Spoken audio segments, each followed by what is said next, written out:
Olá, bom dia a todos e todas. Eu sou o professor Jonathan Coutinho, professor de História, e estamos hoje aqui nessa aula para falar um pouquinho sobre um tema importante para a história, para você que está estudando em casa, ou para você que simplesmente quer entender, saber um pouquinho mais sobre a história, que é a Idade Média, ou, mais precisamente, um recorte da Idade Média, um tema específico da Idade Média, que é o feudalismo, né? Que é esse sistema social que vigorou ali em parte da Europa durante a Idade Média, principalmente ali entre os séculos 9, 10 até o século 14, quando esse sistema feudal começa a se desagregar. Bom, vou disponibilizar aqui uns slides para que a gente possa compreender um pouquinho melhor sobre esse assunto e visualizar, certo? Sobre esse tema. Bom,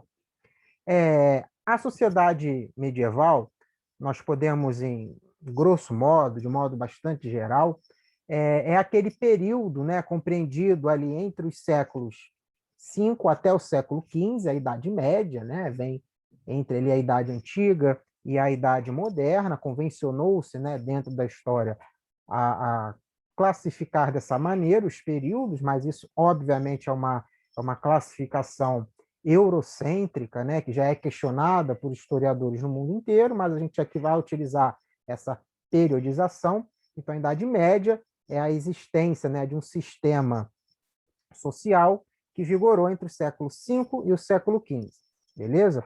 E foi um período dominado, né, aí pelo senso comum, nós o identificamos como o período dos senhores feudais, de castelos, cavaleiros, os trabalhadores do campo, os servos, né? Aí embaixo vocês veem umas imagens de um castelo medieval, de um cavaleiro trajado, né, com essa roupa, com escudo, com espada, em cima de um cavalo.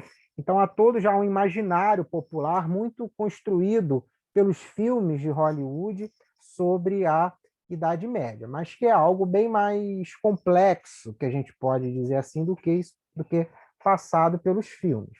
Além do mais, é um período onde a Igreja Católica tem um poder, tem uma influência muito grande na sociedade.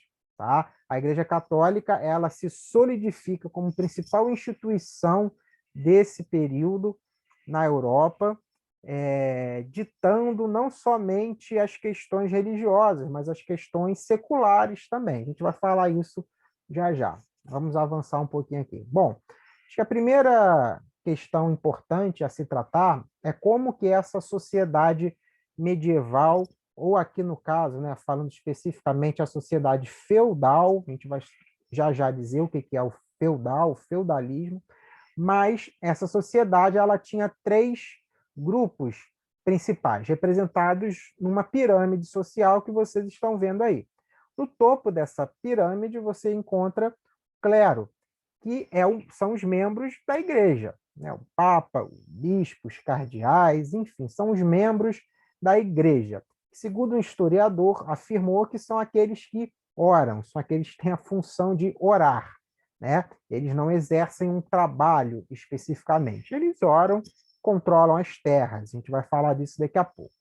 Depois, ainda lá, próximo ao topo dessa pirâmide, encontramos a nobreza. São os reis, os príncipes, os senhores feudais, os cavaleiros, que são os que guerreiam, né? Tem a principal função de fazer a guerra e controlar e comandar os seus territórios.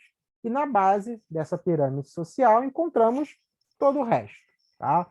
Principalmente servos, camponeses, que são aqueles que de fato trabalham, que são aqueles que controlam a produção, não controlam, mas que fazem a produção agrícola. Então, grosso modo, a gente pode dividir essa sociedade medieval, especificamente durante o período feudal, entre o clero, que são os que oram, a nobreza, que são os que guerreiam, e os servos camponeses, depois os burgueses, que vão surgir já no final da Idade Média, que são aqueles que trabalham. Tudo bem?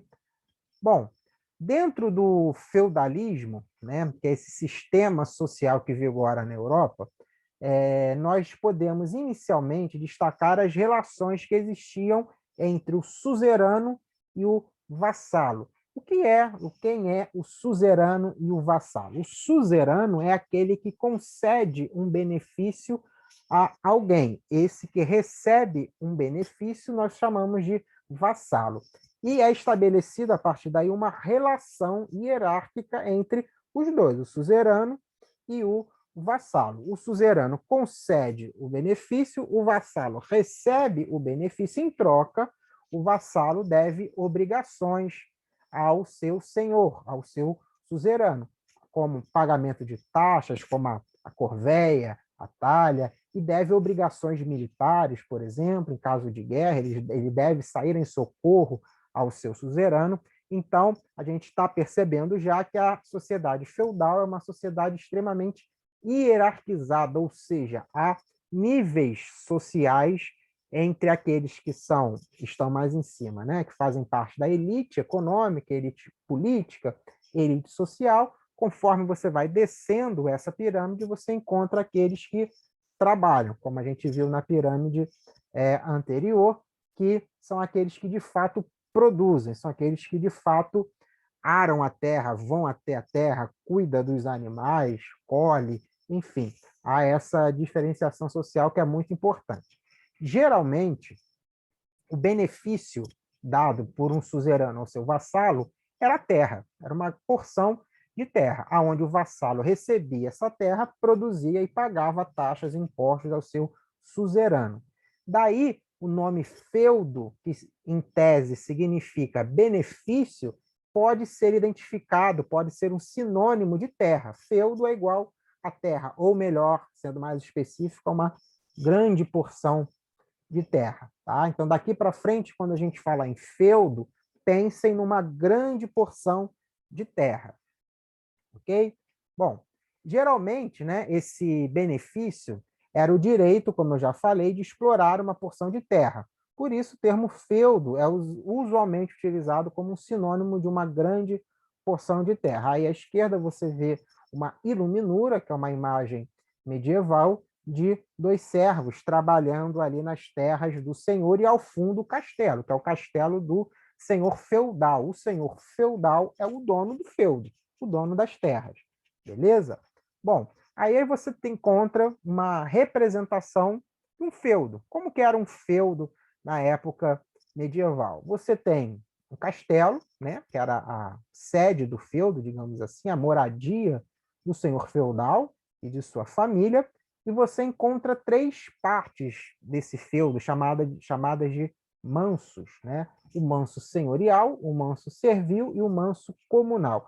O manso senhorial, vocês estão vendo aí na imagem, é a parte que pertence, como o nome diz, ao senhor.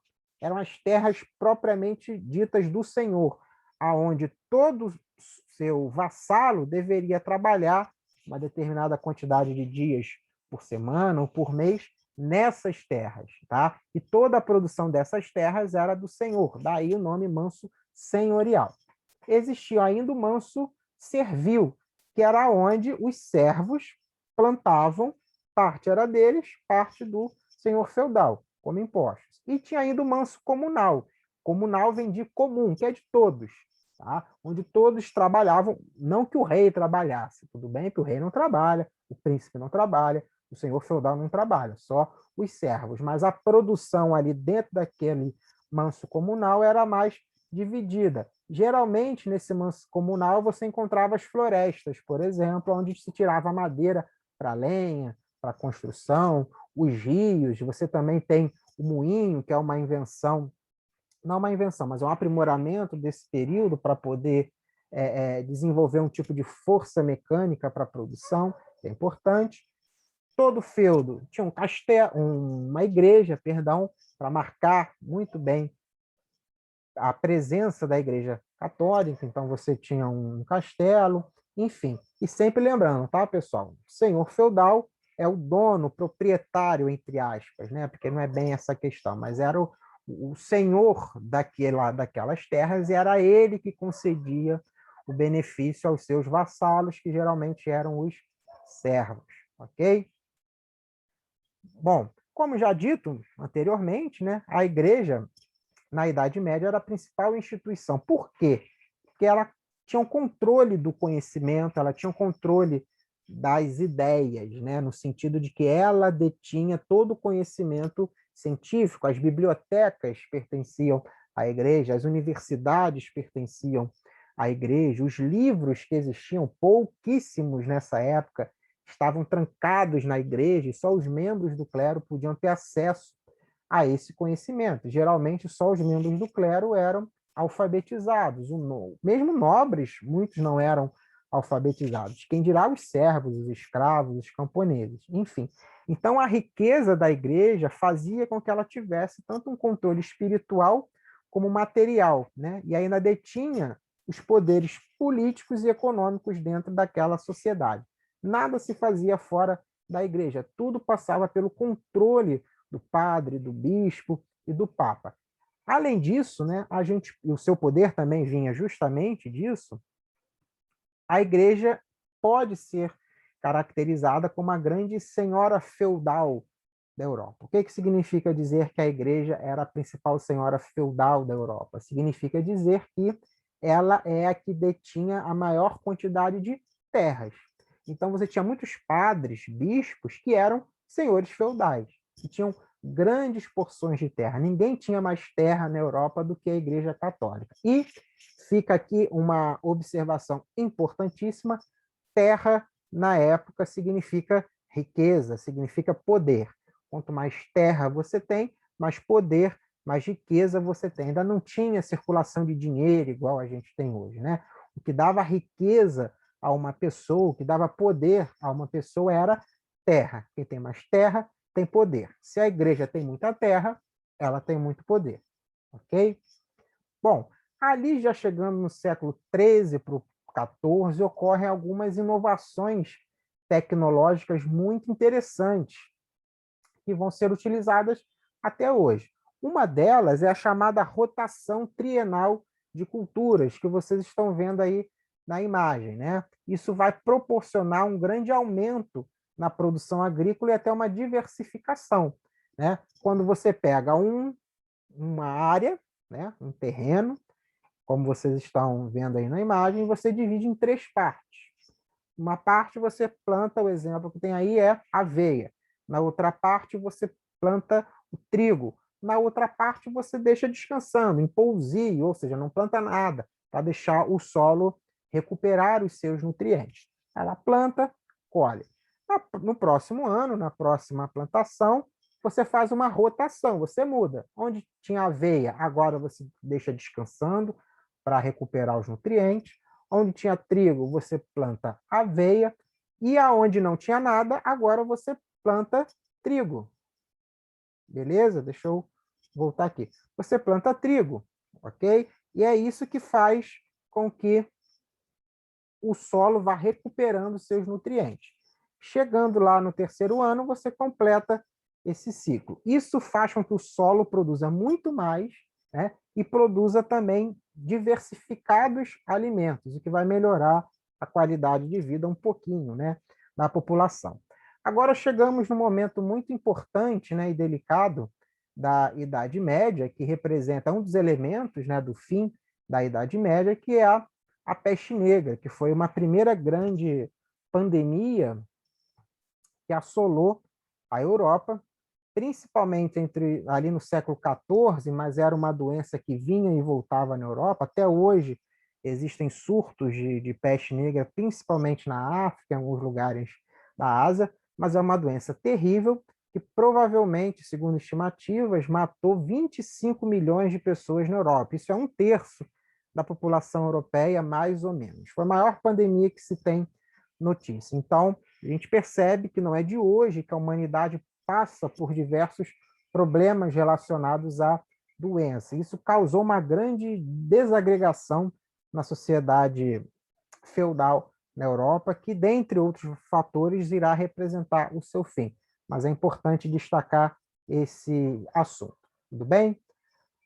Bom, pessoal, fiz um resumão, espero que tenha ajudado a entender algumas questões. Qualquer dúvida, vocês podem colocar aqui nos comentários, que eu respondo vocês. No mais, agradeço e não se esqueça de se inscrever no canal e deixar o seu like aí para melhorar a qualidade do vídeo, ok? Muito obrigado, pessoal, e até a próxima.